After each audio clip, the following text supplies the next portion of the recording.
So you go and protest Black Lives Matter, and yet some of these businesses that your own protesters go and loot and riot and destroy and cause damage to property and business, they're owned by black people. What's the go with that?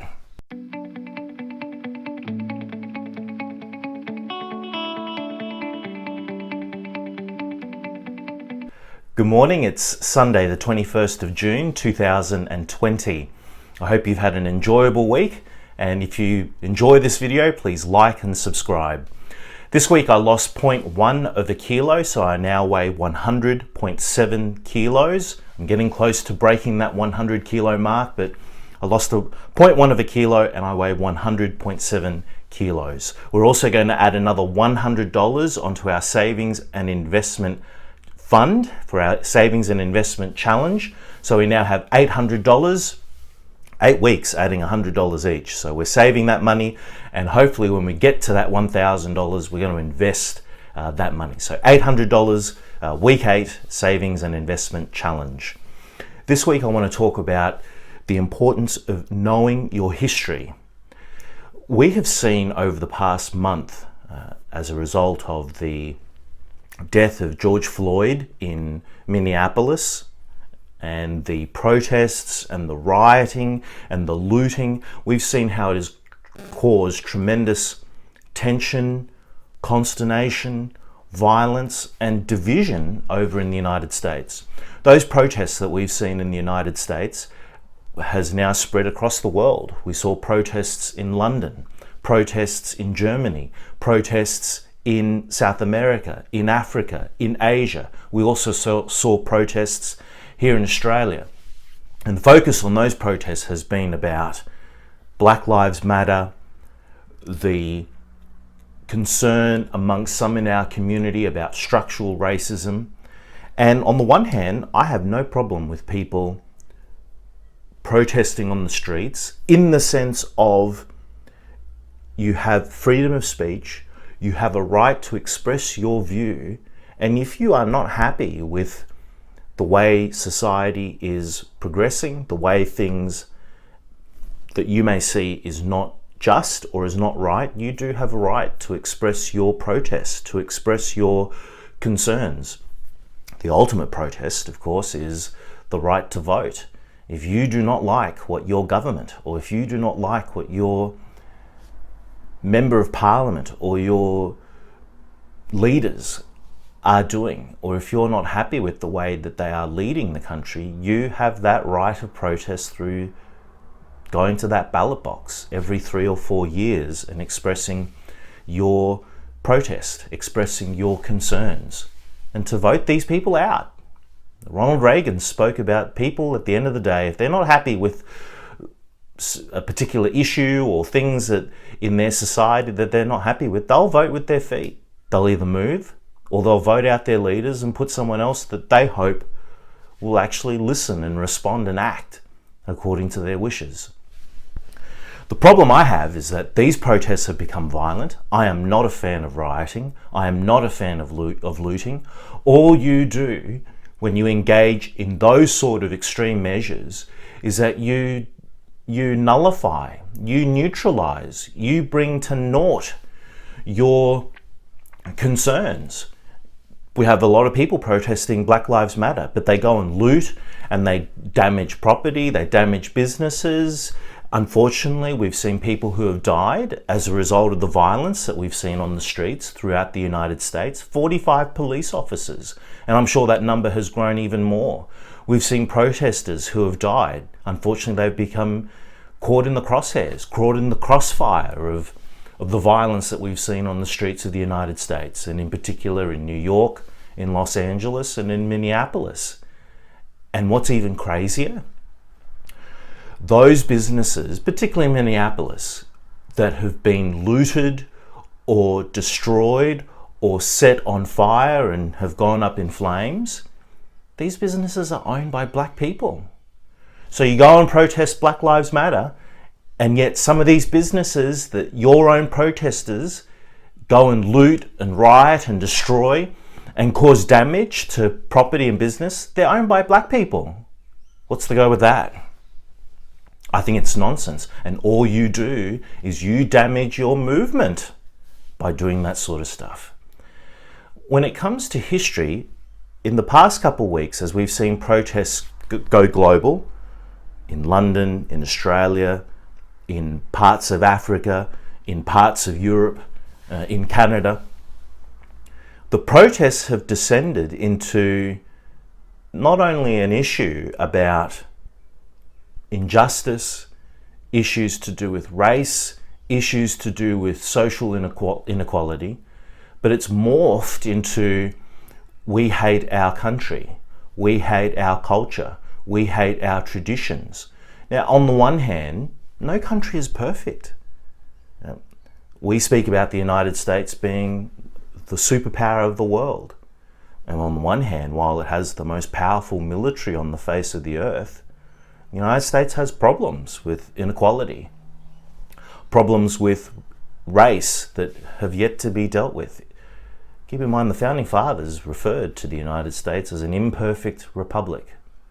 Benjamin Franklin went one step further when he said to a lady, and the lady asked him, he said, "What have you produced from the conference in Philadelphia back in 1787? He said, "We've produced a republic, if you can keep it." The United States is not a perfect country. And there were issues at the Constitutional Convention in 1787. While it was imperfect, they did produce a republic. They did produce a country that had a constitution, that had rule of law. And over time, through the amendment system would enable future Americans to look at that system and go, okay, so you had this amendment, and this amendment was states' rights. And then you brought in this amendment, which was, you had prohibition of the manufacturing and production of alcohol. Now, oh, okay, that's a bit unusual. And then you had another amendment that nullified that amendment with prohibition. The purpose was to show future American generations that while you had an amendment system, while you had a constitution that was in place to ensure that people understood that it is a country that has a constitution, rule of law, a certain amount of rights that were to be protected through the legislative, executive, and judicial system, it was imperfect. And you would look on the amendment system and you'd go, okay, well, maybe we shouldn't do that amendment, or maybe we shouldn't go down that path. Our ancestors did it, didn't work. Bring in a new amendment, move things on. But what we are witnessing through these protests is we've seen defacing of statues, moves to replace names of places and parks and mountains and all this sort of stuff and replace it with other names. And I don't know about you, but one, we shouldn't venerate statues. Two, some of these people who have been part of America's history or our history, they had to cover in London the statue of Sir Winston Churchill because the statue became defaced. We now hear that there's been calls to remove George Washington's statue, and it actually happened in Portland, Oregon. They removed Washington's statue, all in the name of these people were slave owners, these people were racist. Well, on the one hand, they may have been, but these are people who contributed to the society that we have today. What's my point? When you wipe out history, when you wipe out people who've played a fundamental role in the construction of society, and you go to this mentality of having the year zero, and you want to have a perfect society, you won't find it. You won't find it. Why? We're human beings. And human beings are not perfect. Human beings make mistakes. And when people seek to deface statues, change names of places and mountains and parks and all this sort of thing, in the name of virtue, in the name of let's not have racist people that we look up to, there ain't no such thing as a virtuous country. Countries are like people. They're not perfect. Now, You look at history and you look at a particular individual and you reflect on it. And you go, okay, so this is George Washington. George Washington, regarded as the father of the nation, and he was part of the construction of the United States at its inception back in 1776. But yeah, he was a slave owner. But we don't go about defacing and removing statues because that they were imperfect or they did things that we look today as not being right. This notion that you can judge people from yesteryear based on today's values, it's not right. It's not fair. Yeah, we can look at Washington and go, okay, maybe it wasn't right what he did in defacing those statues, in owning slaves, but he's not alive to defend that. And I would imagine when we finally are laid to rest and 200 years later, our descendants will look back at us and say, oh, these people are not perfect, let's deface their statues. It's not a good thing.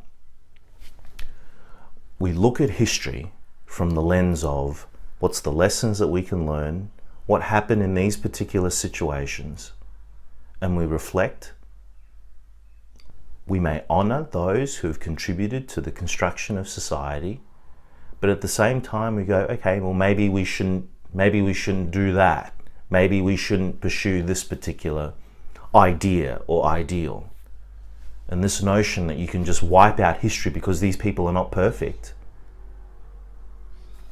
you lose all semblance of logic and you lose all semblance of common sense. And with that, have an enjoyable week, and until my next vlog, see you then.